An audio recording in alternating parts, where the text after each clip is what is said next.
Bismillahirrahmanirrahim. Assalamualaikum warahmatullahi wabarakatuh. Alhamdulillah, nahmaduhu ta'ala wa nasta'inuhu wa nastaghfiruh wa na'udzu billahi min shururi anfusina wa min sayyiati a'malina. من يهده الله فلا مضل له ومن يضلل فلا هادي له.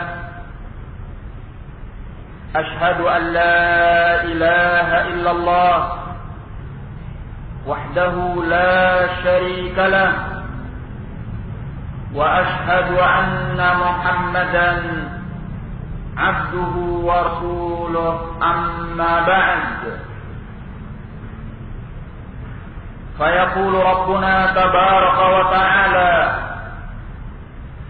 يا أيها الذين آمنوا اتقوا الله وقولوا قولا سديدا يصلح لكم أعمالكم ويغفر لكم ذنوبكم ومن يطع الله ورسوله فقد فاز فوزا عظيما.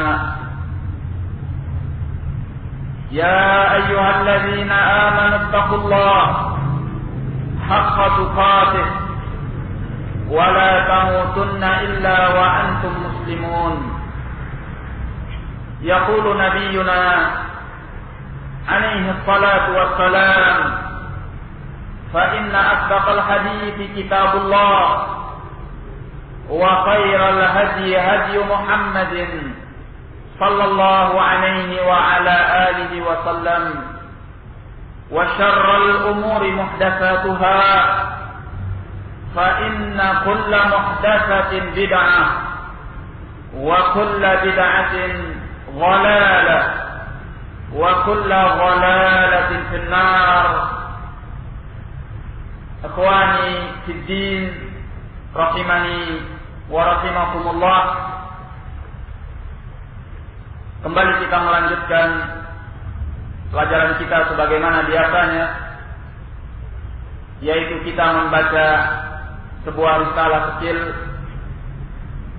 mengenai keagungan Al-Quran dan kedudukannya.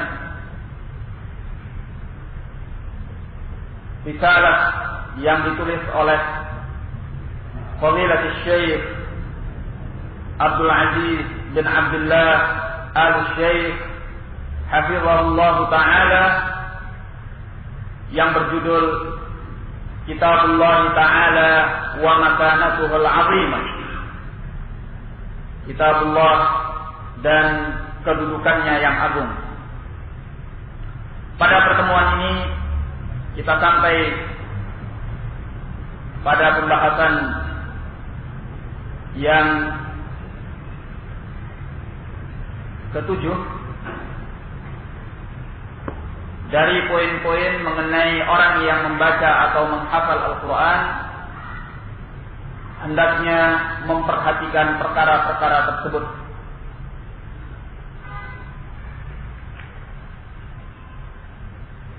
Disebutkan oleh beliau hafizahullah qala pada halaman yang ke-44,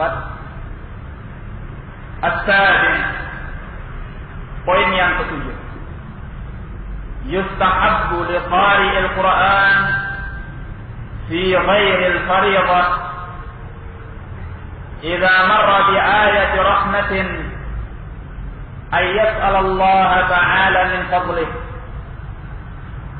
wa in marra bi ayati 'adabin ista'adha billahi min 'adabih. Disunnahkan atau dianjurkan bagi orang yang membaca Al-Quran pada selain Al-Fariḍah, pada selain salat yang wajib, apabila dia melewati sebuah ayat tentang rahmat, hendaknya dia meminta kepada Allah daripada keutamaannya. wa in marra bi ayati 'adzabin ista'adha billahi min 'adzabih. Dan jika dia melewati sebuah ayat tentang azab, tentang siksa, hendaklah dia berlindung kepada Allah daripada azabnya, daripada siksanya. Fa'an Hudzaifah radhiyallahu anhu qala, maka dari Hudzaifah radhiyallahu anhu beliau berkata, Sallaitu ma'an Nabi sallallahu alaihi wa ala alihi wa sallam zata lailatin. Aku pernah salat bersama Nabi sallallahu alaihi wa ala alihi wa sallam pada sebuah malam. Faftataha al-Baqarah. Maka beliau membuka bacaannya dengan Al-Baqarah. Faqultu yarka'u indal mi'ah. Maka aku berkata, yakni dalam hati, bahwa beliau akan ruku' pada ayat yang ke-100. Thumma marra. Kemudian beliau tetap berlanjut. Faqultu yusalli biha fi rak'ah. Maka aku berkata, beliau akan salat dengan membaca Al-Baqarah secara sempurna pada satu rakaat. Famara, ternyata beliau masih berlanjut. Faqultu yarka'u biha. Maka aku berkata, beliau akan rukuk setelah Al-Baqarah ini. Thumma iftataha an-nisaa faqara'aha. Ternyata kemudian beliau membuka bacaan surah An-Nisa, lantas beliau membacanya.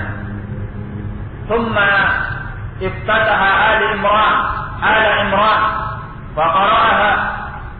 Kemudian beliau membuka bacaan Ali Imran, lantas beliau membacanya. Yaqra'u mutarassilan.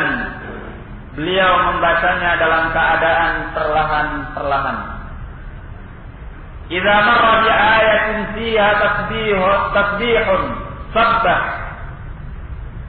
Apabila beliau melewati sebuah ayat yang di dalamnya ada tasbih, pensucian kepada Allah, sabbah, maka beliau akan mensucikan Allah. Wa idza marra bi su'alin sa'al. Apabila beliau melewati ayat yang mengandung permintaan, niscaya beliau meminta. Wa idza marra bi ta'awudzin ta'awwaz. Akhrajahu Muslim.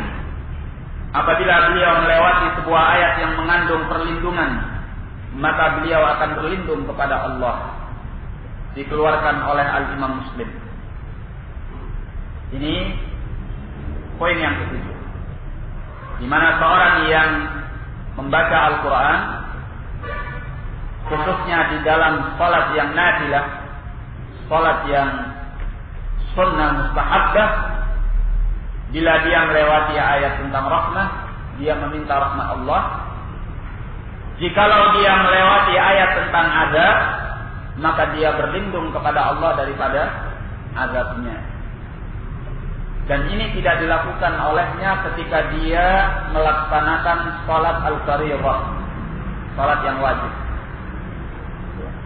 Jadi kapan saatnya? Saatnya yaitu tatkala dia melakukan salat sunnah, nafilah, mustahabbah. Nah, sebagaimana yang dilakukan oleh Nabi sallallahu alaihi wasallam di dalam salatul lail. Ya. Beliau membaca ketika melewati ayat yang mengandung permintaan, beliau meminta.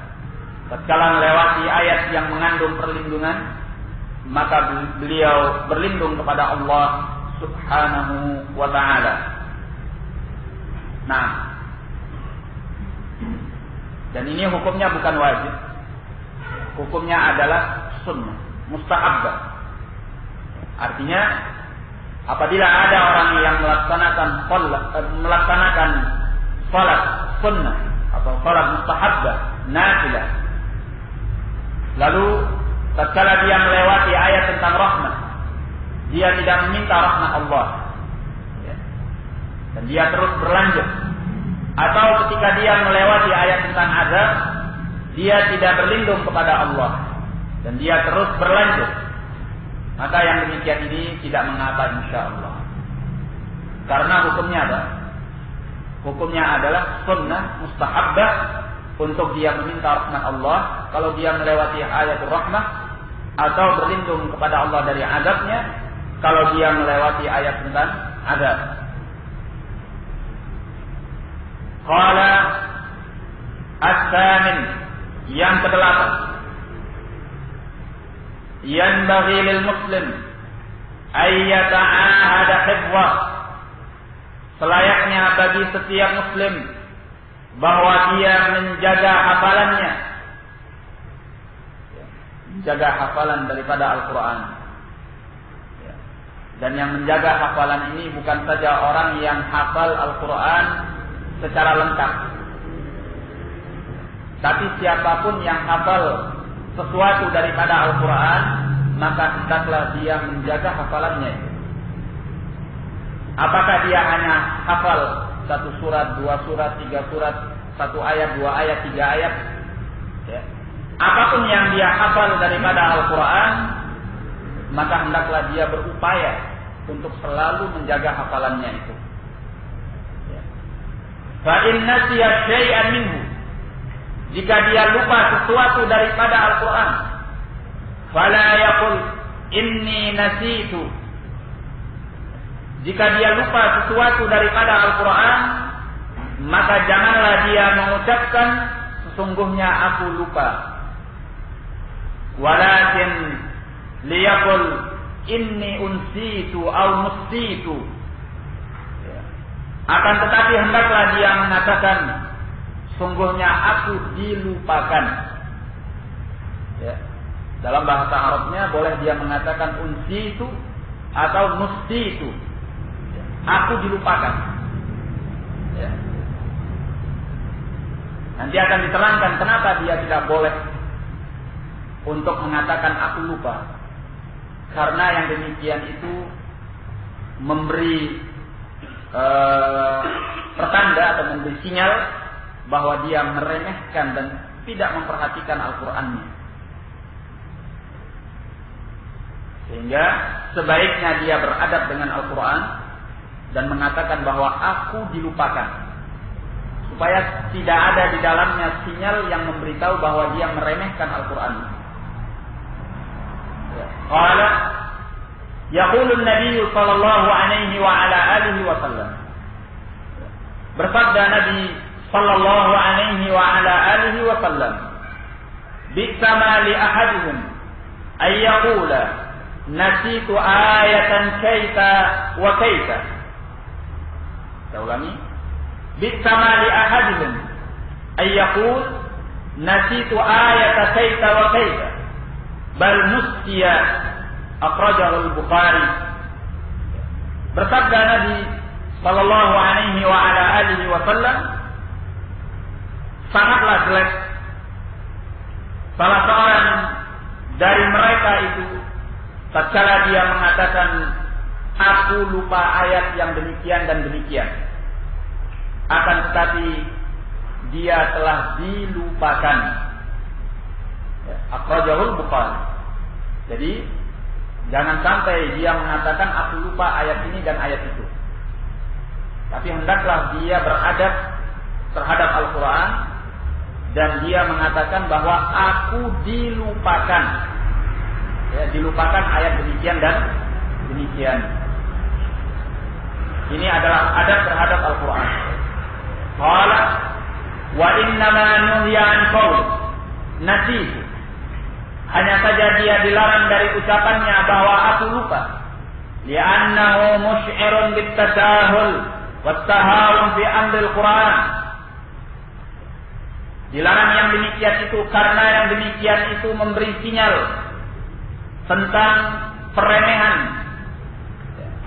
dan kurangnya perhatian terhadap urusan Al-Quran wal asl, dan hukum asalnya annal muslima harisun kullal hirs ala kitab rabbih subhanahu wa ta'ala. Dan hukum asalnya bahwa setiap muslim itu antusias, bersemangat, termotivasi dengan sebenar-benarnya atas kitab Rabbnya subhanahu wa ta'ala. Ya. Maka seorang muslim yang baik adalah orang yang selalu memperhatikan Al-Quran, baik dari sisi bacaannya dan dari sisi hafalannya. Kalau dia punya hafalan walaupun sedikit, walaupun hanya 1, 2 ayat, 3 ayat, 1 surat, 2 surat, 3 surat, maka hendaklah dia menjaga hafalannya itu. Toh kalau seandainya dia lupa karena dia manusia, jangan dia mengatakan aku lupa ayat demikian dan demikian. Tetapi dia menyatakan apa? Aku dilupakan. Aku dilupakan. Nah, ini poin yang ke-8.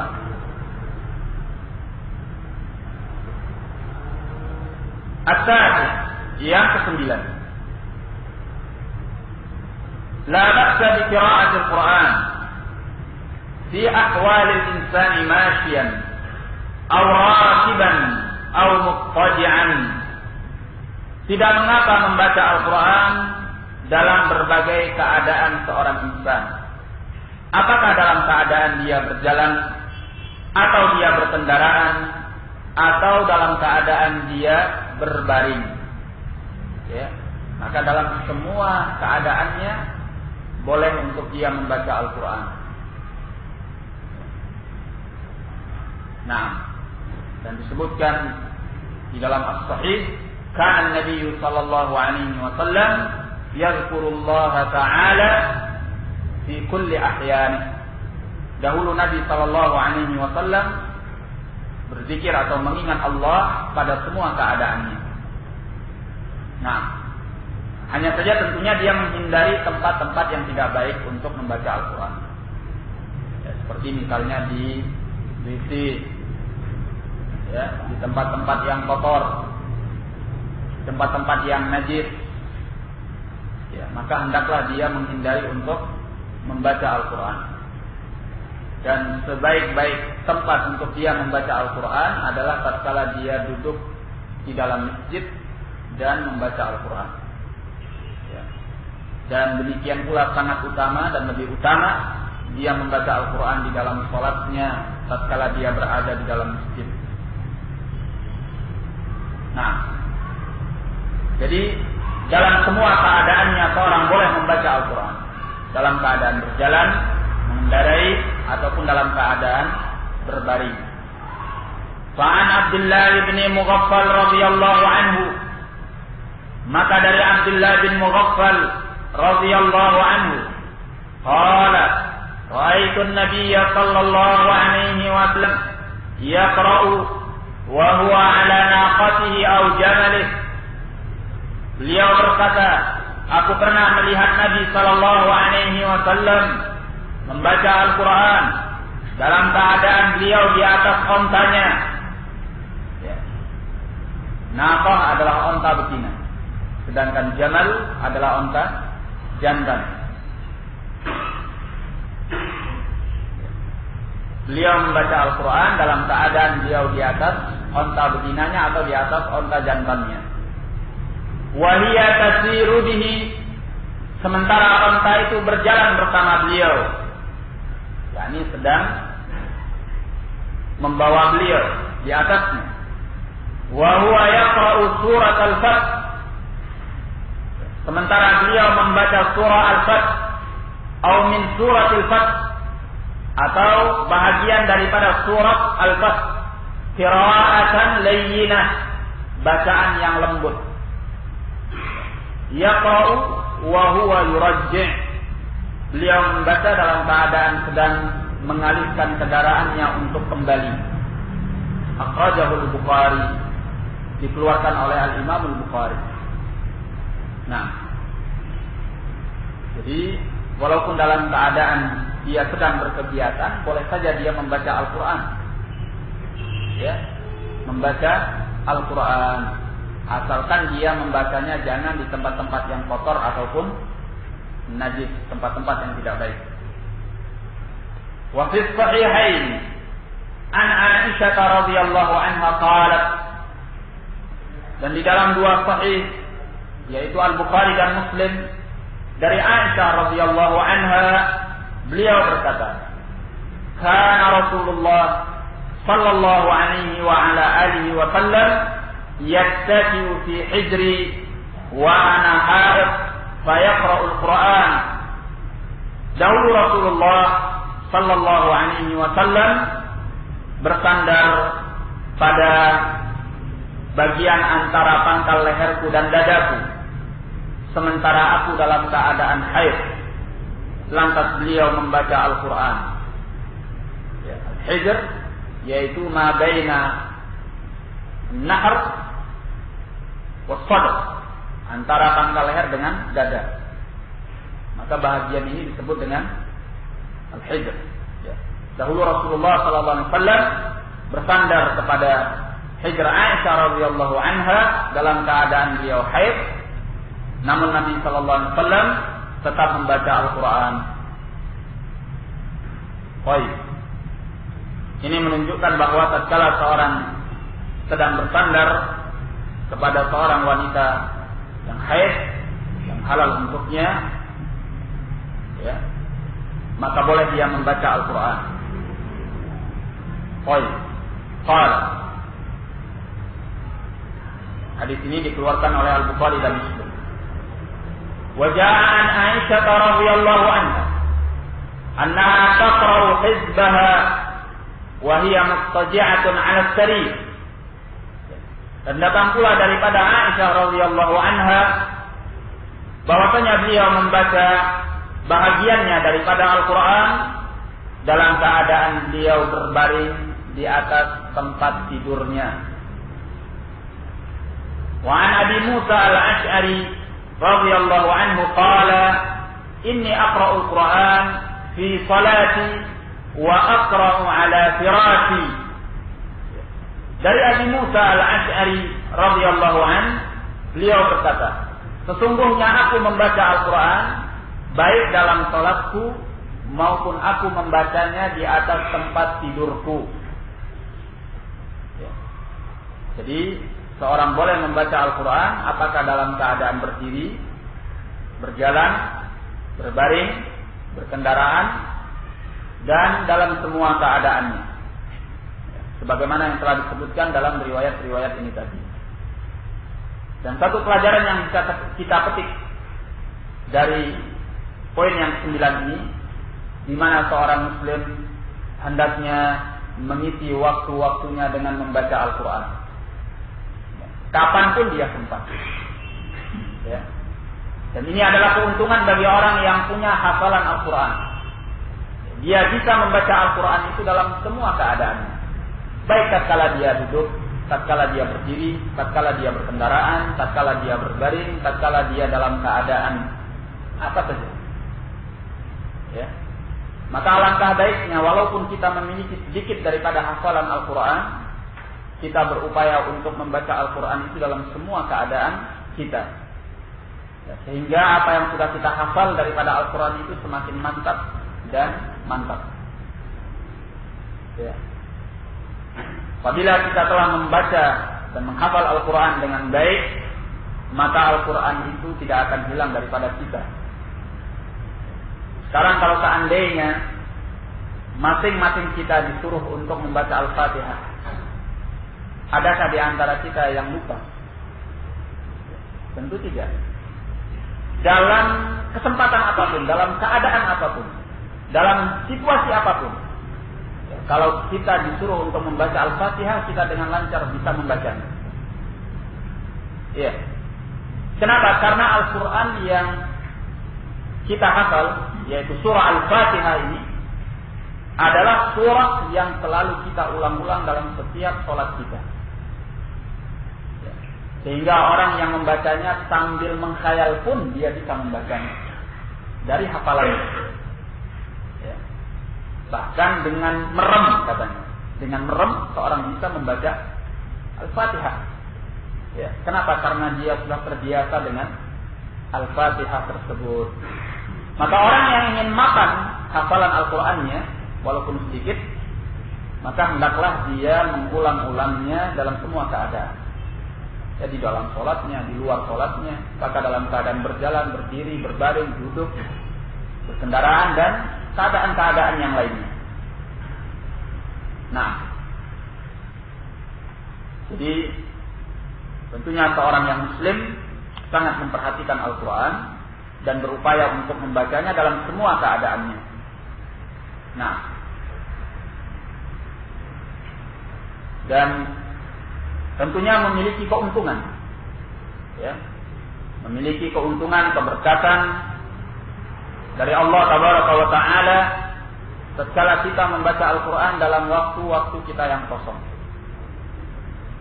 dibanding kita menggunakan waktu-waktu yang kosong itu untuk menghayal, untuk berpikir sesuatu yang barangkali tidak bermanfaat bagi kita, ya. Apalagi kesempatan syaitan menggunakan pikiran kita yang kosong, waktu kita yang kosong untuk perkara-perkara yang maksiat adalah besar. Kalau kita tidak menggunakannya dalam ketaatan kepada Allah, biasanya syaitan menggunakannya untuk kemaksiatan kepada Allah. Ya. Nah, barakallahu fiikum. Dan orang yang selalu terisi hatinya dengan bacaan Al-Quran, hatinya akan selalu bergembira dengan zikir kepada Allah Tabaraka wa Ta'ala. Ya. Sering sekali kesempitan-kesempitan hati, tekanan-tekanan jiwa itu muncul tatkala kita tidak zikir sama Allah. Ya, dan kita jangan meremehkan ini. Bukan semata-mata tekanan jiwa, himpitan kehidupan yang menekan kita itu karena masalah-masalah atau problem-problem yang kita hadapi saja. Ya, di samping masalah atau problem yang kita hadapi dalam kehidupan kita, ya, yang membuat keadaan dan kondisi akan lebih parah dan kita akan merasa lebih tertekan, merasa lebih berat hati dan jiwanya, tatkala kita pun lupa untuk zikir sama Allah. Ya. Tidak pernah kita membaca Al-Quran, tidak pernah kita zikir sama Allah, lisan kita tidak terbiasa dengan zikrullah, mengucapkan subhanallah, subhanallah, la ilaha illallah, la ilaha illallah, Allahu akbar, alhamdulillah, alhamdulillah. Dalam keadaan kita kosong, dalam keadaan kita tidak punya kegiatan, dalam keadaan kita sedang luang pikirannya, ya. Maka alangkah baiknya lisan kita ini berzikir kepada Allah Tabaraka wa Ta'ala.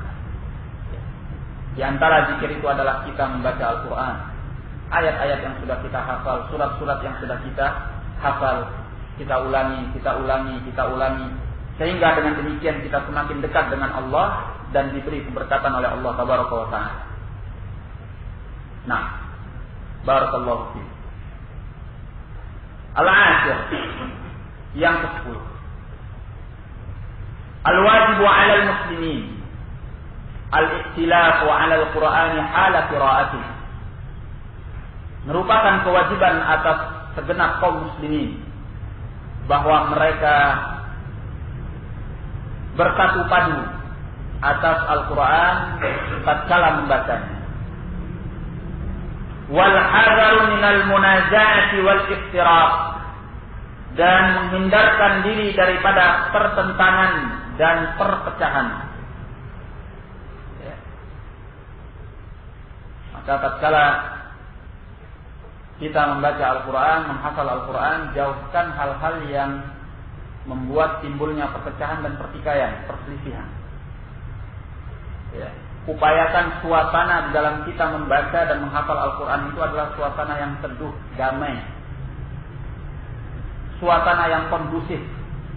Hati kita dalam keadaan enak, nyaman bersama saudara-saudara kita yang barangkali juga membaca Al-Quran dan menghafal Al-Quran di tempat yang sama, di majelis yang sama, atau di masjid yang sama. Ya. Sehingga tatkala kita membaca Al-Quran itu, kita mendapatkan keberkatan dari Allah. Al-Quran itu membawa barokah, membawa kedamaian dan ketenangan ke dalam hati dan jiwa kita. Ya. Dan jangan sampai tatkala kita sedang membaca atau menghafal Al-Quran itu, ya, hati kita disibukkan dengan berbagai pertikaian, perselisihan, percekcokan dengan saudara-saudara kita yang lainnya. Kalau seandainya ini terjadi, maka bangkitlah daripada Al-Quran itu. Selesaikan permasalahannya. Nah, sebutkan dalam riwayat, qala fa fi sahih al-Bukhari. Maka dalam sahih al-Bukhari, anna Nabi sallallahu alaihi wasallam qala, bahwasanya Nabi sallallahu alaihi wa ala alihi wasallam bersabda, Iqra'ul Quran ma talafat alaihi qulubukum fa idza ikhtalaftum faqumu anhu. Kata beliau, bacalah oleh kalian Al-Quran selama hati-hati kalian bersatu padu di atasnya. Maka apabila kalian berselisih, maka berdiri dan bangkitlah kalian daripadanya. Jangan sampai kita membaca Al-Quran dalam keadaan sedang terjadi pertikaian dan percekcokan antara kita dengan yang lainnya. Ya. Maka selesaikan urusan kita, selesaikan masalah kita, berdamai, melakukan islah, baru kita kembali untuk membaca Al-Quran atau menghafal Al-Quran. Nah, qala wa hadha li'alla yaqa'an niza' wal khilaf. Ini agar jangan terjadi pertentangan dan perselisihan. Wa min thammal istiraq, dan dari sana akan muncul perpecahan. Nah, jadi Al-Quran mengajarkan kepada kita untuk memiliki kesatuan dan menghindarkan segala bentuk perpecahan dan pertikaian. Dan sangat jelek tentunya tatkala kita membaca Al-Quran terjadi percekcokan, keributan, perselisihan dan pertikaian. Ya. Maka kalau seandainya ini terjadi dalam kondisi yang demikian, hendaklah kita menyelesaikan urusan itu. Ya. Melakukan al-islah sehingga kita kembali kepada Al-Quran dalam keadaan hati kita sudah bersatu padu. Nah, barakallahu fikum. Al-hadi asyar, yang ke-11, mimma yata'akkadu al-inayatu bihi sujud tilawah, termasuk perkara yang sangat ditekankan memperhatikannya, yaitu sujud tilawah, melakukan sujud tatkala membaca Al-Quran, yakni pada ayat-ayat yang menghendaki kita untuk sujud kepada Allah. Wal jumhuru 'ala istihbab, mayoritas para ulama berpendapat akan mustahabnya perbuatan ini, yakni disunnahkan untuk melakukan sujud tilawah. Nah, sujud tilawah yaitu seorang sujud tatkala dia melewati ayat-ayat yang menuntutnya untuk sujud. Sujud dengan menghadap ke kiblat. Ya. Nah, adapun mengenai bacaan sujud tilawah, maka setahu saya bahwa tidak ada dalil yang sahih mengenai bacaan dalam sujud tilawah. Jadi dalam sujud tilawah yang penting dia sujud. Ya, sujud dalam rangka ibadah kepada Allah Tabaraka wa Ta'ala. Nah, karena sujud itu sendiri adalah ibadah kepada Allah. Baik. Qala liwurudil amri bihi, karena datangnya perintah mengenai sujud at-tilawah. Wa qalu mustahabbun, dan mereka berpandangan bahwa itu adalah mustahab. Jadi sujud tilawah mustahab walaysa biwajib. Lianna Umar bin Al-Khattab radhiyallahu anhu qara'a yawm al-jum'ah 'ala al-minbar surat An-Nahl hatta idza jaa'a as-sajdah nazala fasajada wa sajada an-nas. Kata beliau, karena Umar bin Al-Khattab radhiyallahu anhu membaca pada hari Jumat di atas mimbarnya surah An-Nahl sampai tatkala datang as-sajdah, ayat yang menuntut untuk sujud, nazal, maka beliau turun daripada mimbarnya, fasajada wa sajadan nas, maka beliau sujud dan manusia pun ikut bersujud. Hatta idza kanatil jum'atul qabilatu qara'a biha, sampai datang Jumat yang berikutnya beliau membaca surat An-Nahl. Hatta idza jaa as-sajdatu, sampai datang as-sajdah, yakni ayat yang mengandung atau yang menuntut untuk sujud. Qala ya ayyuhan nas inna namurru bis-sujud, maka beliau berkata, wahai kalian manusia, kita akan melewati as-sujud. Faman sajada faqad asaba wa man lam yasjud fala isma alaih, maka barang siapa yang mau sujud maka dia telah benar, dan barang siapa yang tidak mau sujud maka tidak ada dosa atasnya. Dan ini tidak mengapa. Walam yasjud Umar, dan sementara Umar tidak melakukan sujud. Akhrajahul Bukhari. Hadis ini dikeluarkan oleh Al-Bukhari. Berarti sujud tilawah hukumnya adalah mustahab, sunnah. Wa yusra'u hadha as-sujudu lil qari'i wal mustami', dan disyariatkan sujud tilawah ini baik bagi yang membaca ataupun bagi yang mendengarkan. Ya, kalau kita mendengar ada orang yang membaca Al-Quran melewati ayat sajdah yang menuntut untuk sujud, ya, maka kita yang mendengar pun sebaiknya apa? Sebaiknya untuk sujud. Ya, bukan saja yang membaca tetapi juga yang mendengarkan. Nah, dan pendapat yang lebih dekat insyaallah dari kalangan ahli ilmu bahwa seorang disunnahkan untuk sujud tilawah pada ayat-ayat as-sajdah yang memang ada dalilnya, ada sunnahnya dari Nabi sallallahu alaihi wasallam, ada riwayat, ada hadisnya dari Nabi sallallahu alaihi wasallam bahwa beliau sujud pada ayat itu. Kalau tidak diriwayatkan, maka sebaiknya tidak. Karena khairul huda hudan Nabi sallallahu alaihi wasallam. Ya, sebaik-baik petunjuk adalah petunjuk Nabi sallallahu alaihi wa ala alihi wasallam. Nah, tatkala tidak diriwayatkan bahwa beliau sujud tatkala melewati ayat itu, sebaiknya kita tidak sujud karena beliau tidak diriwayatkan melakukan itu. Ya. Nah, jadi ini yang lebih dekat insyaallah, walaupun sebagian yang lain dari kalangan ahlul ilm menyatakan bahwa seorang disunnahkan sujud pada setiap ayat sajdah, ayat yang menuntut untuk sujud, maka dia sujud. Wallahu a'lam bissawab. Qala thumma innal mashru'a ay yakuna 'amil al-Qur'ani 'ala akmal al-ahwal wa akram asy-syama'il. Kemudian sesungguhnya yang disyariatkan bahwa orang yang membawa Al-Quran, ya, artinya membawa Al-Quran di sini adalah orang yang memiliki Al-Quran dalam hafalannya. Ya. Ala akmalil ahwal wa akramus syama'il. Hendaknya orang yang membawa Al-Quran berada di atas keadaan yang paling sempurna dan perilaku yang paling mulia.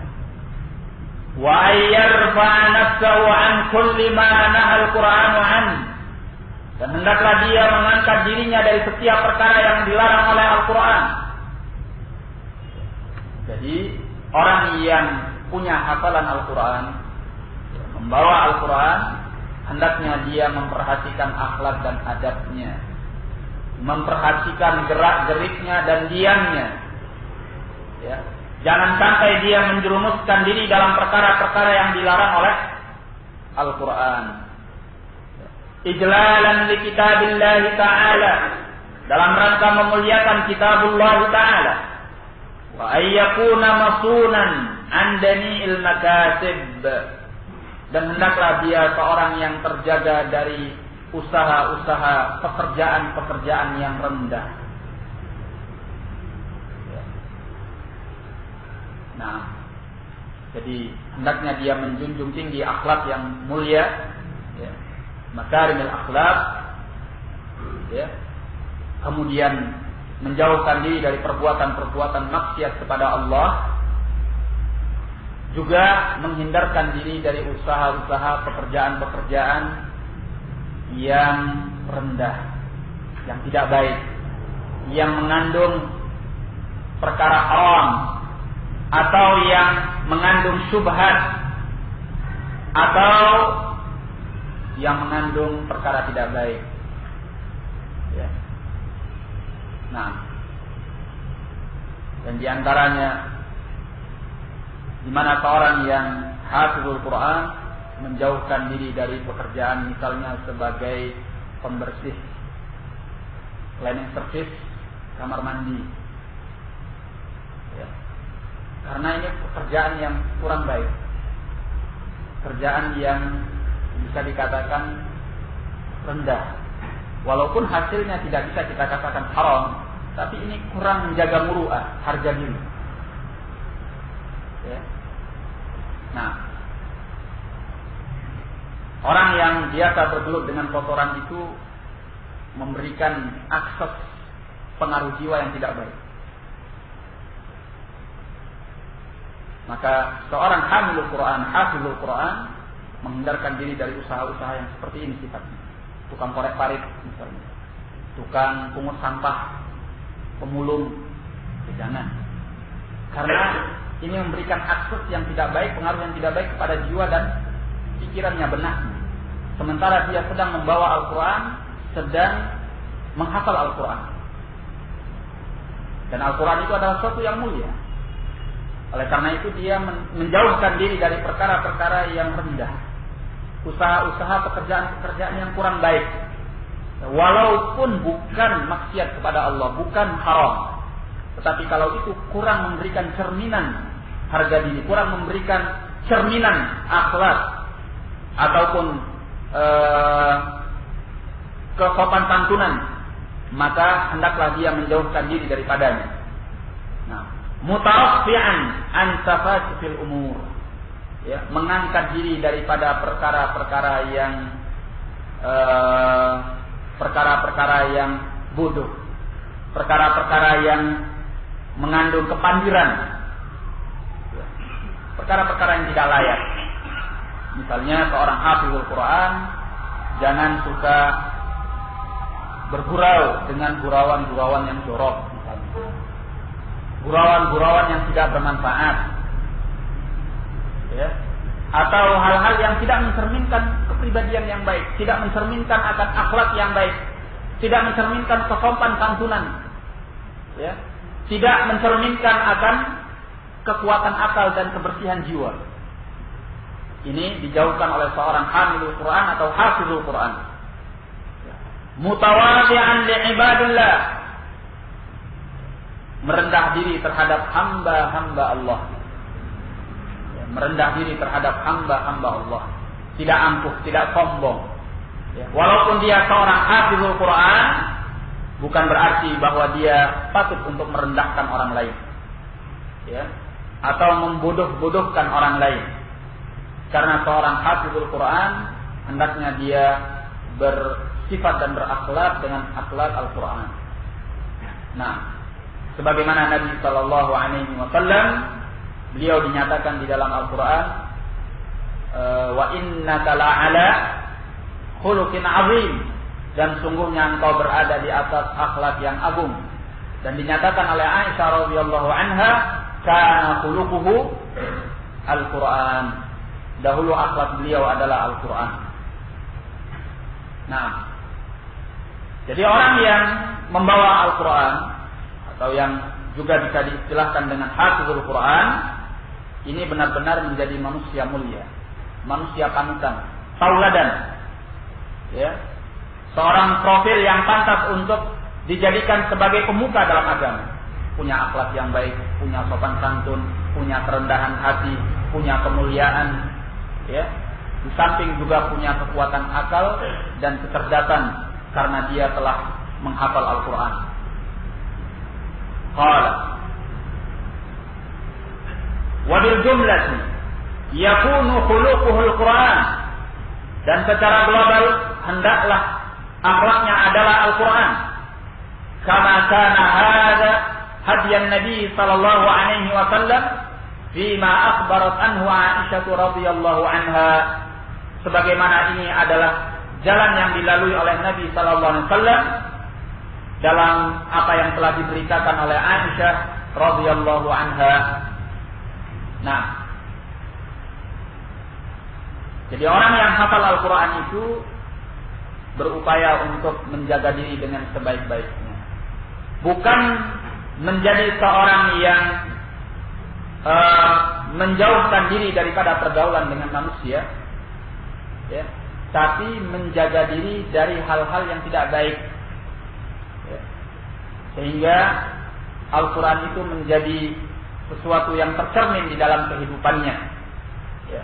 Bahkan kalau bisa diistilahkan bahwa dia adalah Al-Quran yang berjalan, ya, kalau bisa diistilahkan demikian. Inilah orang yang dinyatakan sebagai hamilul Quran atau hafizul Quran. Qala wa minal kalamil jami'. Dan ikhwan fiddin rahimani wa rahimakumullah, di sini ada satu titik yang ingin kita alihkan perhatian kita kepadanya, yaitu bukan berarti bahwa walaupun kita bukan seorang penghafal Al-Quran, ya, kita tidak membawa Al-Quran secara lengkap dan sempurna dalam akal pikiran kita, namun bukan berarti bahwa kita kemudian meremehkan hal-hal yang seperti ini, ya.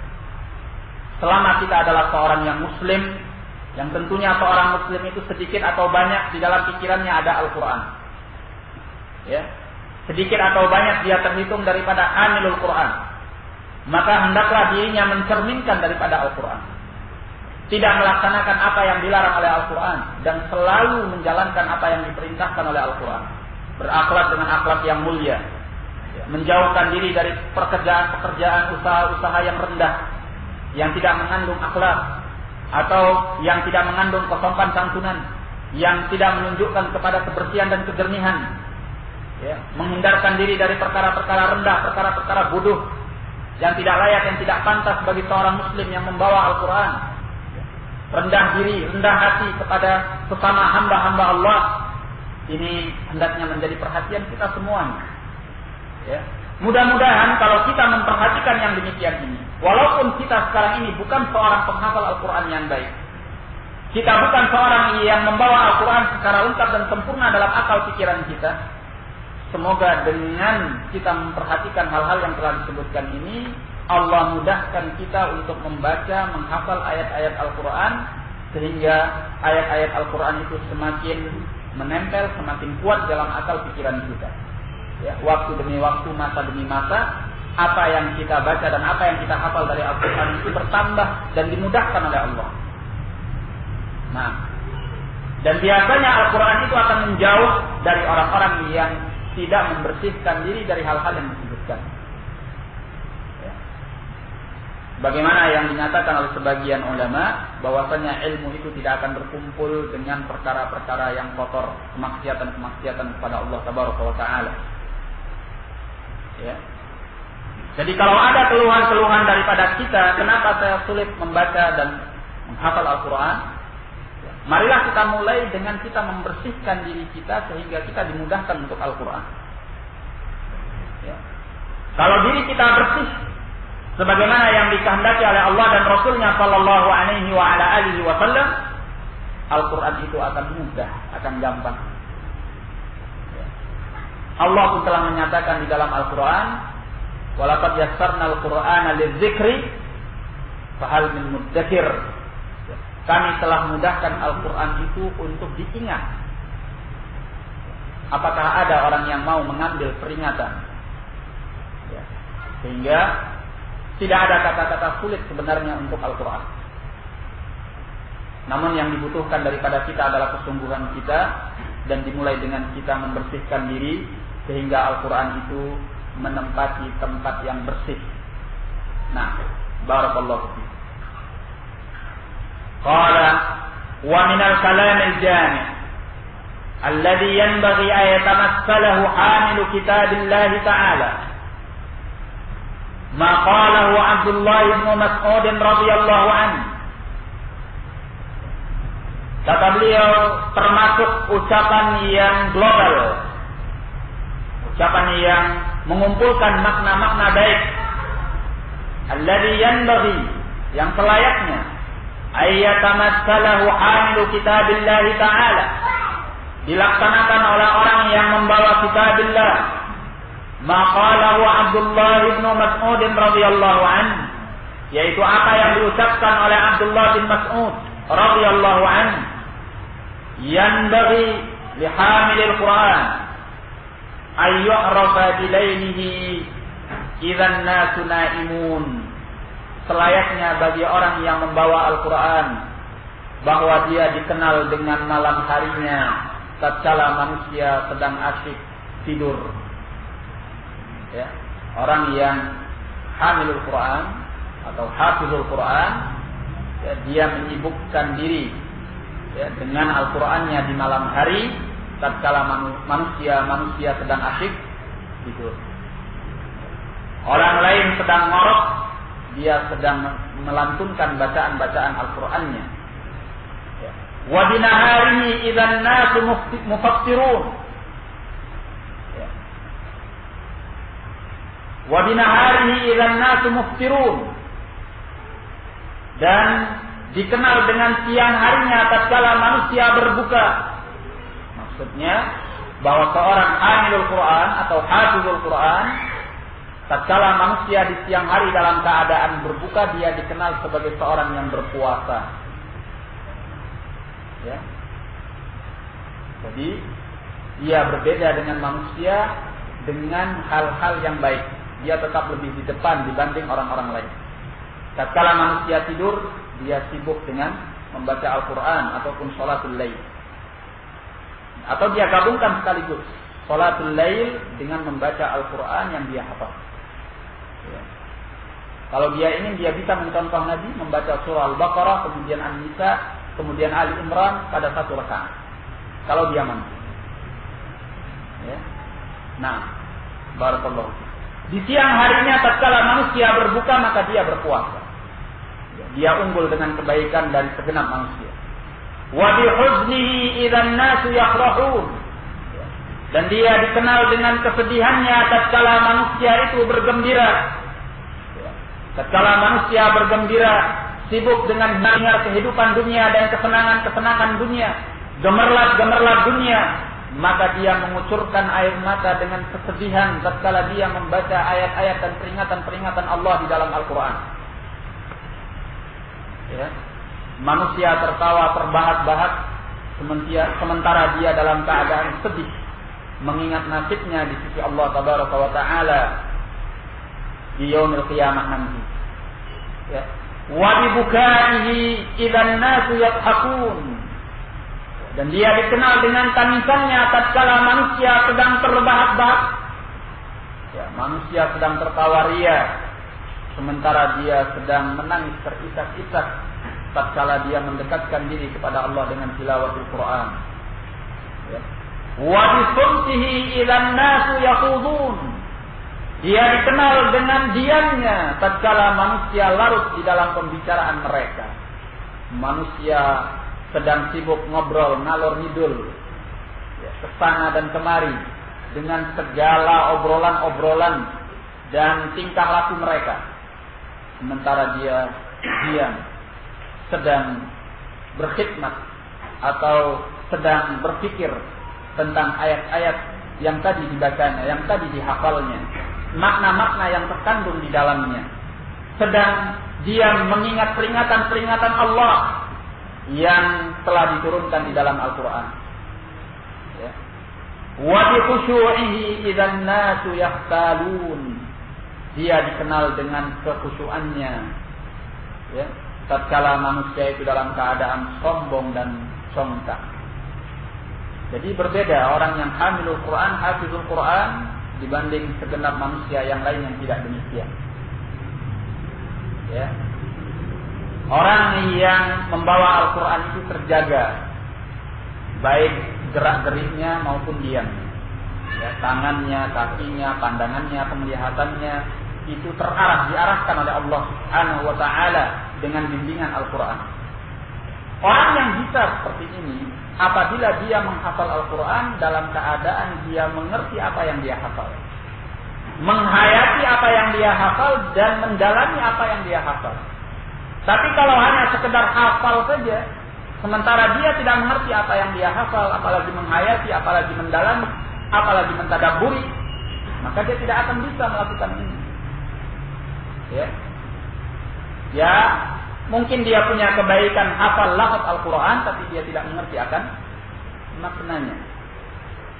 Nah, ini sesuatu yang sangat kurang. Sehingga tidak heran kalau ada orang yang hafal Al-Quran, kemudian dia tidak terlepas dari perkara-perkara maksiat, perkara-perkara rendah, bahkan akhlaknya ada yang lebih buruk daripada akhlak manusia yang lain. Ya.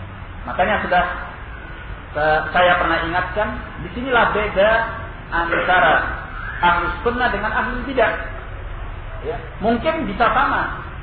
Ahlus Sunnah punya ma'had, pondok-pondok pesantren yang menghafal Al-Quran. Demikian pula dengan Ahlul Bidah, tetapi beda dari sisi ini. Ya. Ahlul Bidah mereka tidak memperhatikan apa yang ada di dalam Al-Quran. La yatanassaluna bil Quran.